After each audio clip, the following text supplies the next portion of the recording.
रथ को भ्राता भीम की ओर ले चलो।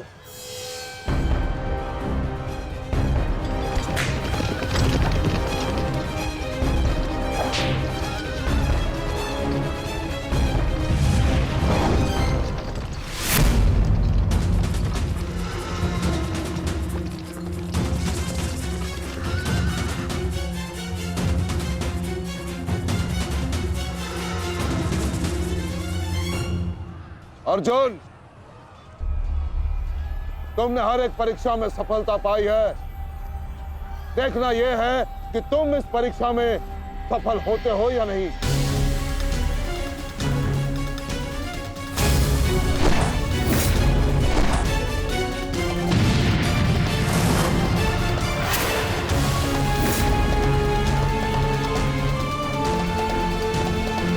धृष्टद्युम्न, रथ अर्जुन की ओर से आचार्य द्रोण का ध्यान हटाओ।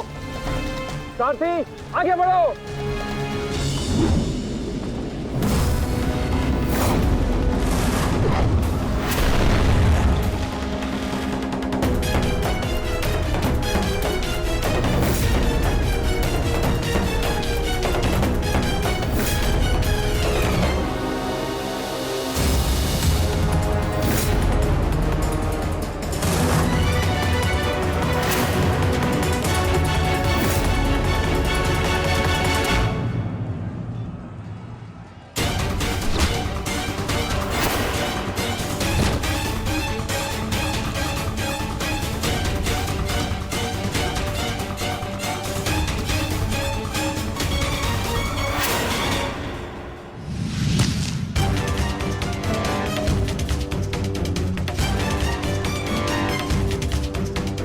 तुम बार बार मेरे समक्ष क्यों आ जाते हो? क्योंकि आपके प्रारब्ध में मुझसे द्वंद लिखा है आचार्य, अर्जुन से नहीं। हट जाओ मेरे मार्ग से। सावधान।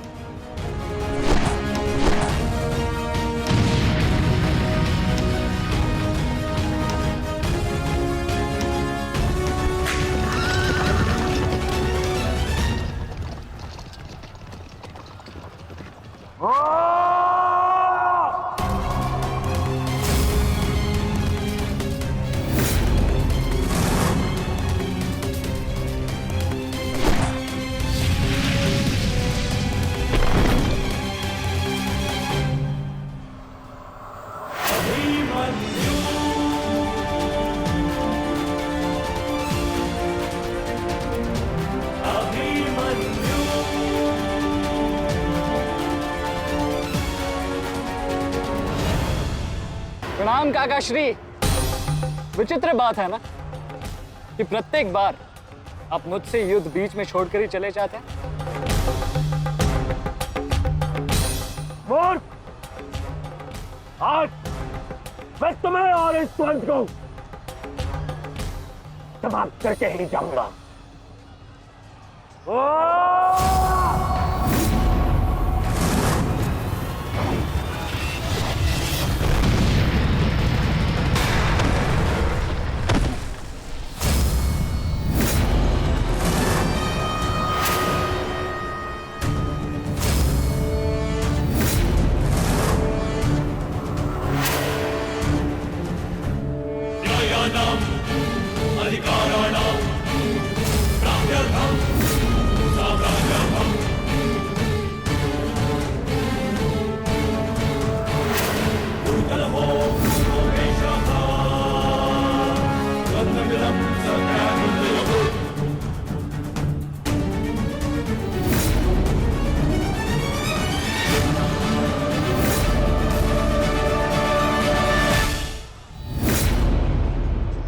अपना सर्वश्रेष्ठ प्रदर्शन करना पुत्रों। अपने पिताओं की प्रतिज्ञा को स्मरण रखना और अपनी माता के अपमान को मत भूलना। पुत्र, ये धागा तुम्हारी हर विपदा से रक्षा करेगा।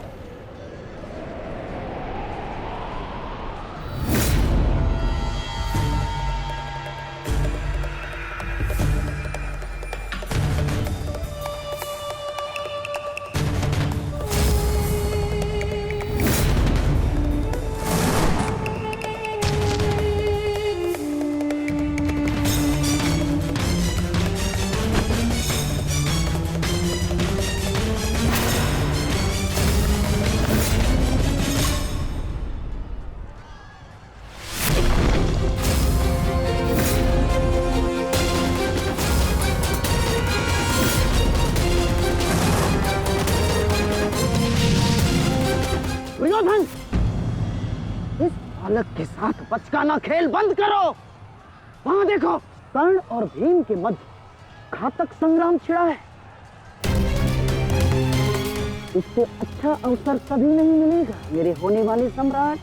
ना, जाओ और इस दुस्साहसी भीम का अंत कर दो। जाओ।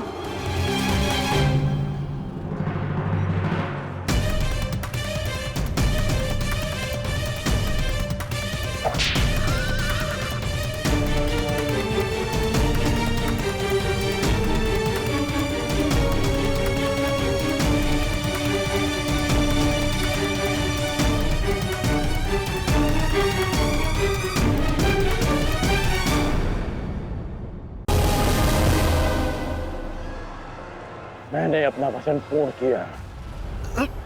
तुम ये रेखा पार नहीं कर पाए, आज तुम किसी और कौरव का वध नहीं कर पाओगे। बोलो ना सही, मैं तुम्हारा वध कर दूंगा। उसका अवसर कभी और ढूंढना भी, क्योंकि सूर्यास्त हो चुका है।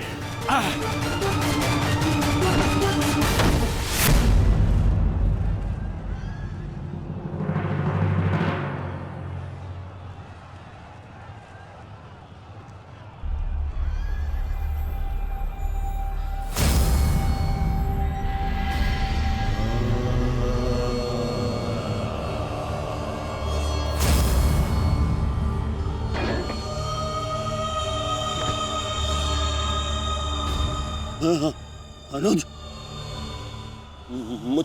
मुझसे बात करो। तुम्हारा चेष्टा है, उत्तर दो से।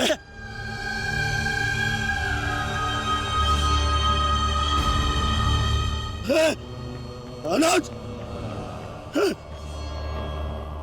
अनुज उत्तर दो। ये क्या हो गया? तुम सबने कभी अपने देश की बात का उल्लंघन नहीं किया, तो आज ये उदंडता क्यों? उठो, उत्तर दो। उठो,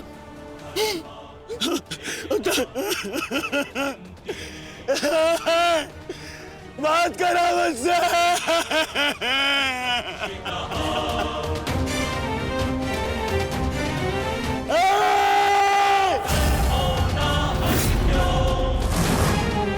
क्या क्या भीम, ये क्या किया तुमने? केवल कहने को ज्येष्ठ भ्राता था मैं पिता से अधिक इन्होंने मुझे सम्मान दिया है। ये चाहते थे कि अपने कंधे पर उठाकर मुझे सम्राट के सिंहासन तक लेके जाएंगे। बस तुमने मुझे विवश कर दिया। मैं इनकी अर्थी को कंधा दूं।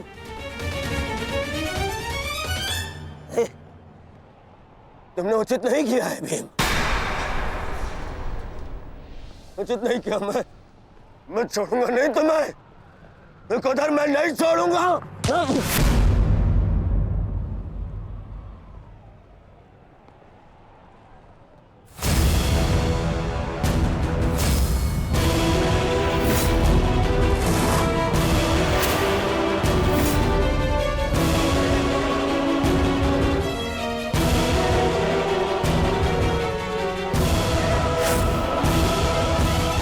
शांत युवराज, युद्ध के नियम के अनुसार आज का युद्ध संपन्न हुआ और इस समय प्रहार करना वर्जित है।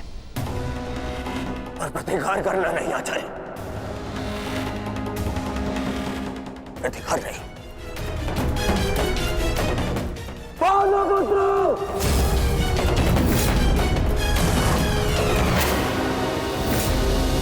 अपने इन 5 भाइयों के निर्मम हत्या का प्रतिशोध लूंगा मैं। किसी एक को भी जीवित नहीं छोड़ूंगा मैं, ये मेरा वचन है। मेरी प्रतिज्ञा मत भूलो दुर्योधन। जो नियति तुम्हारे 5 भाइयों की हुई है, वही नियति तुम्हारे शेष 95 भाइयों की भी होगी। दुर्योधन! मैं इसे नहीं छोड़ूंगा। राजा भीम रुक जाइए। ये सही समय नहीं है।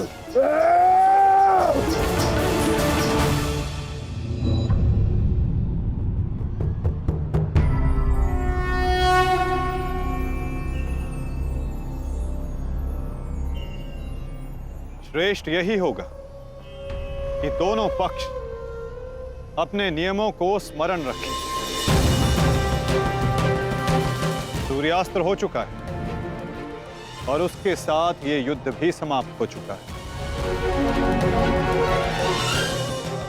आप दोनों अपनी भावनाओं को कल के लिए शेष रखें और वही उचित रहेगा।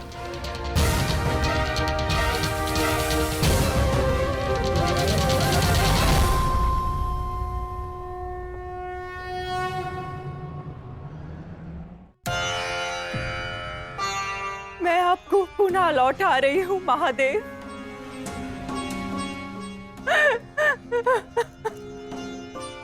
आपने मुझे 100 पुत्रों को आशीर्वाद दिया था और आज मुझे उन्हीं पुत्रों की मृत्यु का दुख भी दे रहे हैं।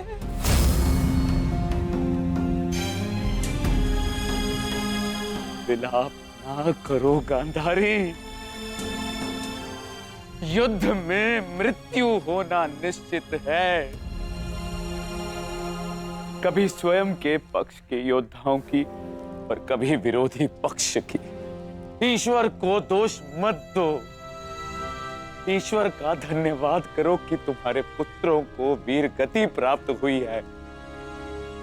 आपके मन को समझाने के लिए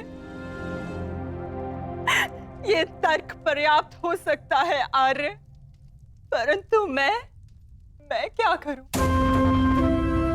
मैं तो एक माता हूं ना।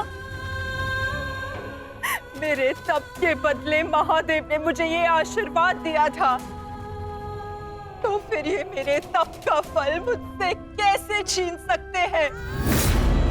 कैसे आर्य? पूछिए इनसे, इन्होंने ये अनर्थ क्यों होने दिया? जो पहले मुस्कान दी तो फिर बाद में आंखों में अश्रु भर दिए। ऐसे ईश्वर नहीं चाहिए मुझे, नहीं चाहिए। दासी, तुम इस शिवलिंग को इस कक्ष से, इस महल से बाहर कर दो। मुझे नहीं चाहिए कोई प्रभु, कोई मंदिर, किसी चीज की आवश्यकता नहीं है मुझे। तुम्हें जो उचित लगे तुम वो करो गांधारी। मैं वो करूंगा जो मुझे आवश्यक लगता है। रथ सज्ज करो संजय। मैं इसी क्षण कुरुक्षेत्र जाऊंगा।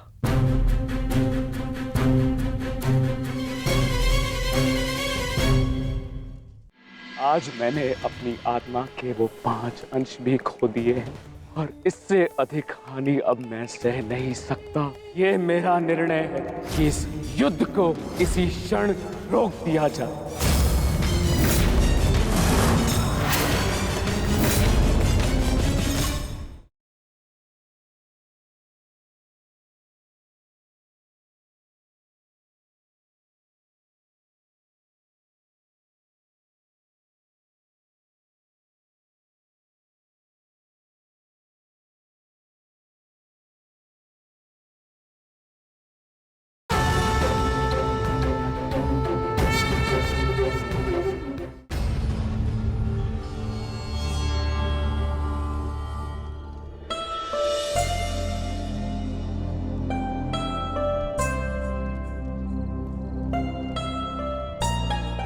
पुत्र,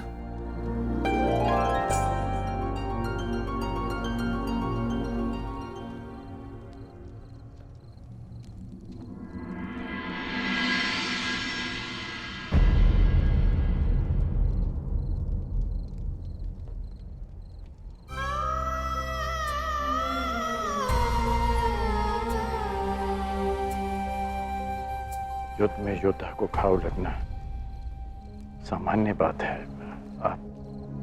आप चिंतित मत होइए। मैं जो भी कर रही हूँ अपना कर्तव्य समझकर नहीं, बल्कि पश्चाताप समझकर कर रही हूँ। एक पुत्र को खोने का कष्ट, उसकी पीड़ा एक माता ही समझ सकती है। मैं भी एक माता हूं, परंतु दुर्भाग्य से इस अनर्थ को रोकने में सक्षम नहीं हूं। इसलिए लेप लगा रही हूं अपने मन के घाव को, थोड़ी शीतलता देने का प्रयास कर रही हूं। पुत्र, तुम दुर्योधन के पास जाओ। इस समय उसे अपने मित्र की सबसे अधिक आवश्यकता है।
ये मौन रहो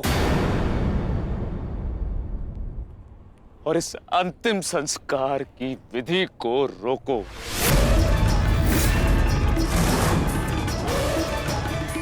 मेरे पुत्रों का अंतिम संस्कार नहीं होगा।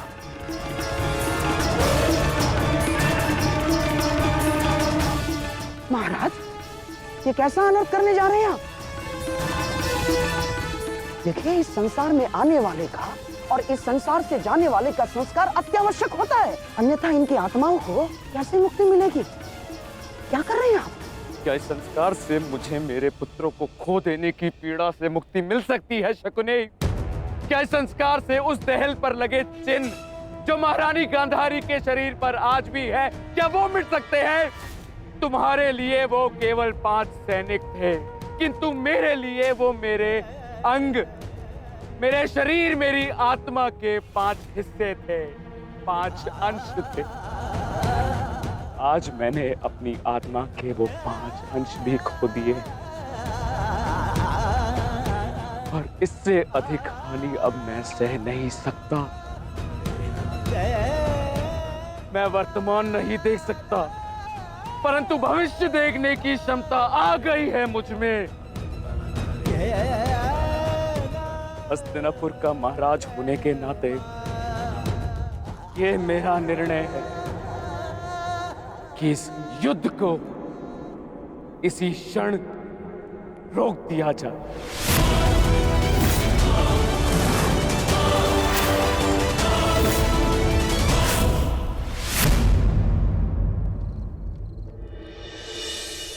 पिताश्री,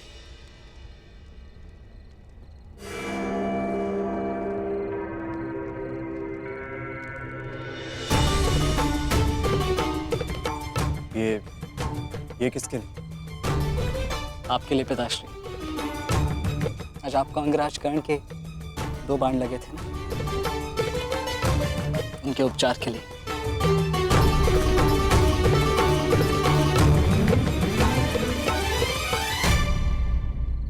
मुझसे अधिक घाव तो तुम्हें लगे हैं पुत्र। मैंने सुना तुम्हारे और दुर्योधन के मध्य हुए द्वंद्व के विषय में।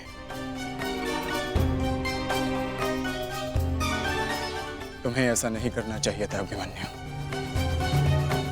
दुर्योधन एक दुर्जय योद्धा है, शक्ति में, अनुभव में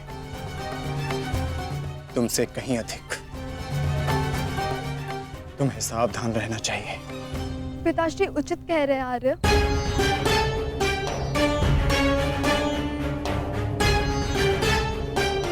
किंतु एक योद्धा के लिए यह विचार सुनना और स्वीकार करना दोनों ही अनुचित है। और छिपकर दो योद्धाओं की बातें सुनना भी अनुचित है उत्तरा। इसलिए यहाँ आओ।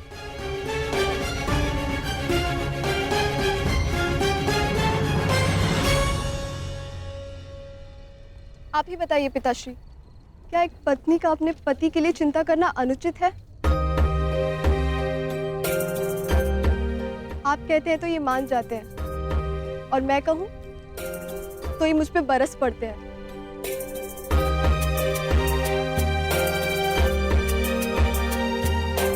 आप ही ने कहा था ना कि काका श्री दुर्योधन के साथ द्वंद्व करना इनके लिए उचित नहीं है। प्रभु का धन्यवाद कि ये सकुशल युद्ध भूमि से वापस आ गए। अगर कोई अनहोनी हो जाती तो? योद्धा यदि वीर गति को प्राप्त करे तो ये उसके लिए गर्व की बात होती है उत्तरा, अनहोनी की नहीं।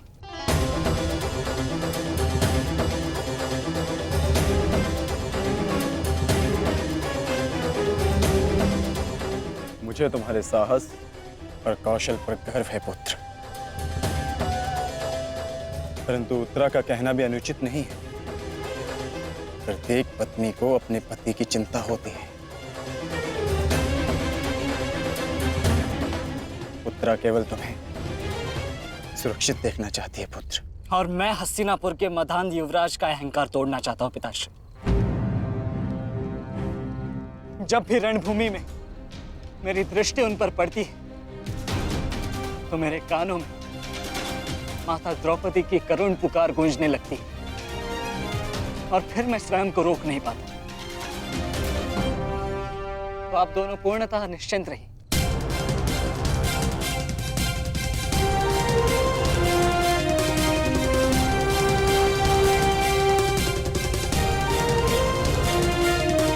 क्योंकि मेरी सुरक्षा के लिए माता यज्ञसेनी का आशीर्वाद है मेरे साथ।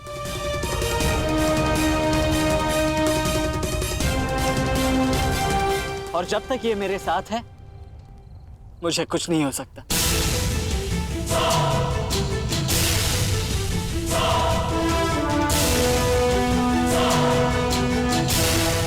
आपके तेज के अंश का प्रहार और माता के आशीष की ढाल जब तक मेरे साथ है, मैं काका श्री दुर्योधन के समस्त कौरव सेना का सामना अकेले करने में सक्षम हूं।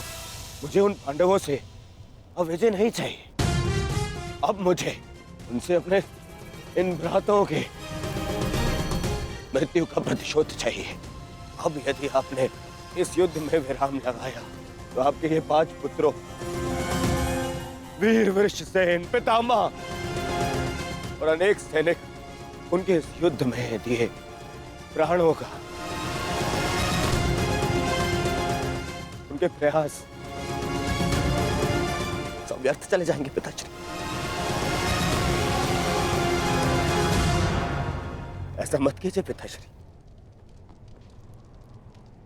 रक्त के बदले रक्त लूंगा मैं।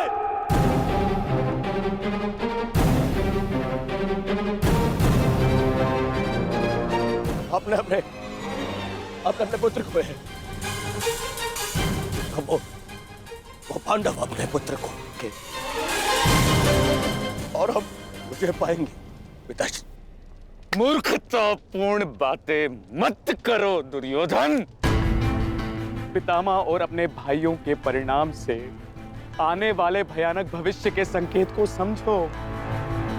तुम्हारे होते हुए, गुरु द्रोण के होते हुए, कर्ण के होते हुए मेरे 5 पुत्रों को निर्दयता से मार दिया गया।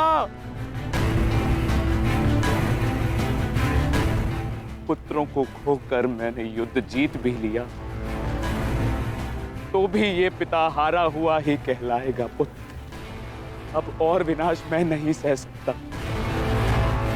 मैं कल ही कुरुक्षेत्र जाकर पांडवों से संधि की याचना करूंगा।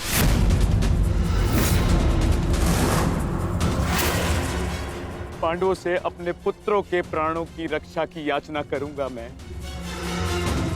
क्योंकि केवल यही एक मार्ग शेष है। मुझे इस युद्ध भूमि, इस युद्ध से दूर रखने का एक और उपाय है पिताश्री।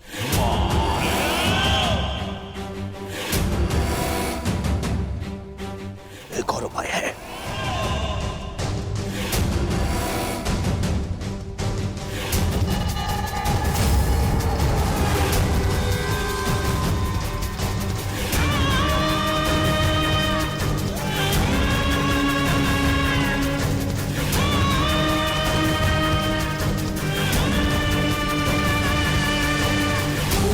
उपाय यह है कि आप इसी क्षण मेरा वध कर दें। अभी मेरे प्राण हर ले, क्योंकि मैं ना संधि करूंगा और ना ही याचना करूंगा उन पांडवों के समक्ष।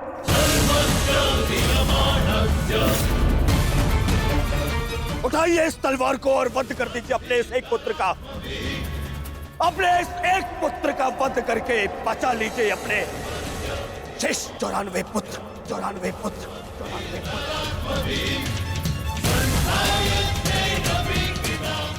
लीजिए और प्रहार करिए मुझ पर। लीजिए, उठाइए इसे और प्रहार करिए अपने इस पुत्र पर, क्योंकि वो अब पांडवों के समक्ष नहीं झुकेगा।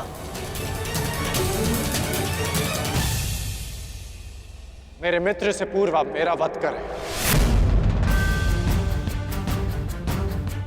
यदि आपको हम पर विश्वास नहीं तो हमें जीवित रहने का कोई अधिकार नहीं। आप मेरा वध करें या हमें एक और अवसर दें। अपने पुत्रों के बलिदान को व्यर्थ मत जाने दीजिए महाराज। युद्ध लड़े बिना पराजय स्वीकारने से तो अच्छा है कि आप अपने हाथों से हमें मृत्यु प्रदान करें। आपने अपने पुत्र के लिए जो स्वप्न देखे हैं, क्या उनपे वो स्वप्न भी सम्मिलित हैं जिनमें वो अपने शत्रुओं के सामने क्षमा याचना करे?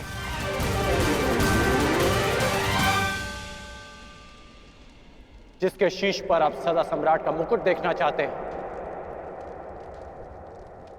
क्या उसके पैरों में बेड़ियां देख पाएंगे आप? यदि हां, तो आप मुझे मृत्यु प्रदान करें, और यदि ना, तो आप मुझे एक अवसर दीजिए। आप हमारे महाराज हैं, हम सब आपके आदेश के अधीन हैं, किंतु आपका ये आदेश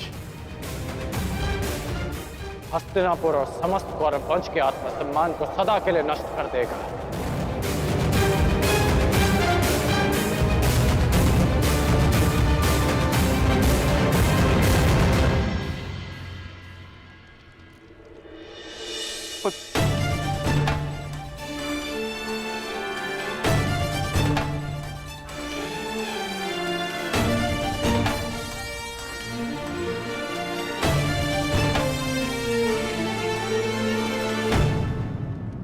मैं क्या करूं पुत्र? एक पिता के लिए अपने पुत्र की अर्थी का बोझ इस जीवन का सबसे बड़ा बोझ होता है पुत्र, परंतु मुझसे ये बोझ सहन नहीं होगा। विश्वास कीजिए पिताश्री, अभी बोझ हम नहीं, अब वो पांडव उठाएंगे।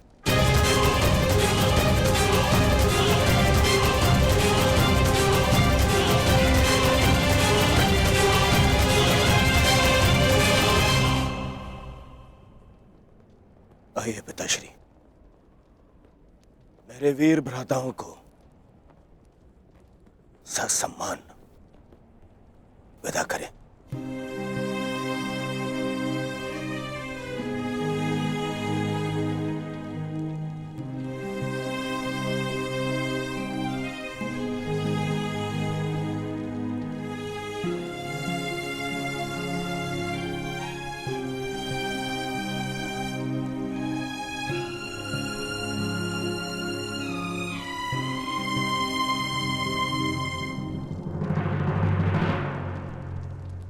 कौन कल के लिए हमारी क्या रणनीति है? कल की रणनीति तो स्पष्ट है। आज मैंने उन 5 कौरवों का वध किया, कल और 25 का अंत कर दूंगा। मैं आज ही उन 100 कौरवों का वध कर देता, किंतु वो सूत पुत्र कर्ण बीच में न आया होता। कर्ण की चिंता मुझ पर छोड़ दीजिए भ्राता भीम। आज तो वो वन छोड़कर निकल गए, किंतु कल उसे भागने का अवसर नहीं दूंगा मैं, और कौरवों की सहायता के लिए नहीं जाने दूंगा।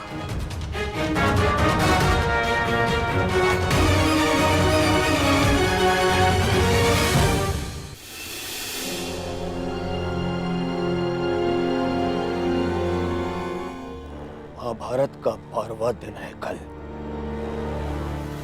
और उन पांडवों का अंत करना है हमें। समस्या 5 भाइयों की नहीं दुर्योधन, केवल अर्जुन और भीम की है। उन्हें रोकने के लिए हमें एक योजना की आवश्यकता है। उस भीम को आप मुझ पे छोड़ दीजिए। अपने भाइयों की मृत्यु के मैं स्वयं प्रतिशोध लूंगा। अर्जुन को रोकेगा कर्ण। गुरु द्रोण अर्जुन के लिए पर्याप्त है मेरे होने वाले सम्राट। अर्जुन मेरा लक्ष्य है, उसे रोकने में मैं सक्षम हूं। तुम्हारे कौशल और सक्षमता पर मुझे कतई संदेह नहीं है अंगराज, परंतु पता नहीं क्यों तुम उसका उपयोग नहीं कर पा रहे हो।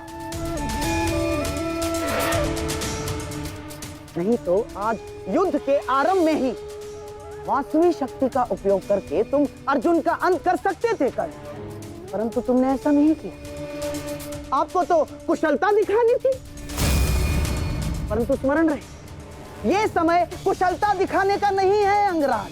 शीघ्र अतिशीघ्र युद्ध समाप्त करने का है।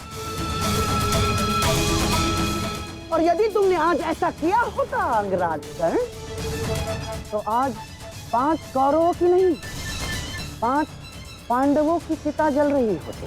मामाजी, कर्ण को कब कौन सा अस्त्र चलाना है ये निर्णय उस पर छोड़ दीजिए। आज हम सब ने कर्ण का कौशल देखा है। मेरे अन्य भ्राता आज सुरक्षित हैं, तो वो कर्ण के कारण। अरे परंतु का समय नहीं है मामाश्री, और न ही आरोप प्रत्यारोप का।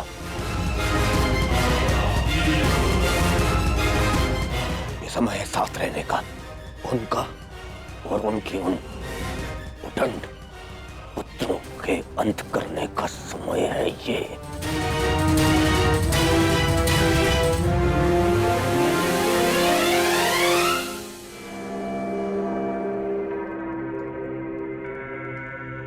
क्या हुआ माधव?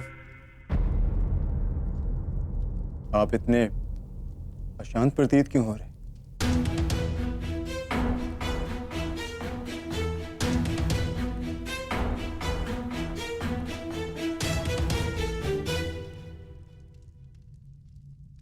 यह अशांति आज के युद्ध के परिणाम की है पार्थ।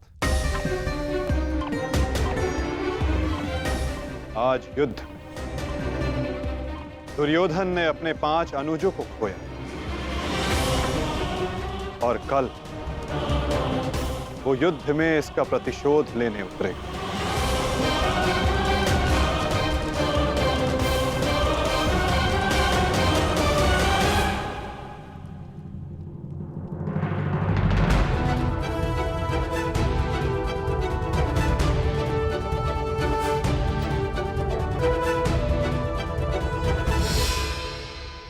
द्रोणाचार्य की व्यूह रचना तुम सुन चुके हो मित्र, तो तुम्हारे मन में कोई विचार है? यदि सेनापति द्रोणाचार्य आज्ञा दें तो मेरे पास एक योजना है। अवश्य कहो अंगराज।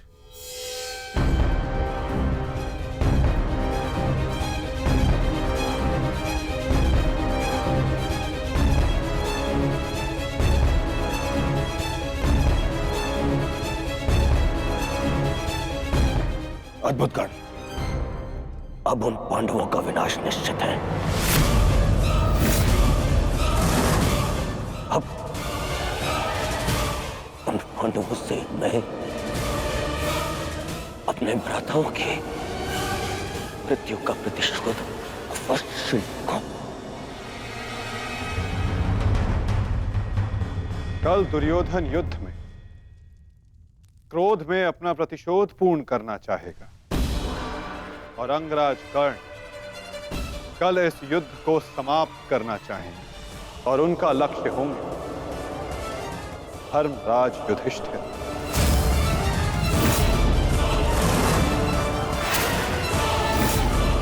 और हम सबका लक्ष्य होगा कौरवों की रणनीति को तोड़ देना।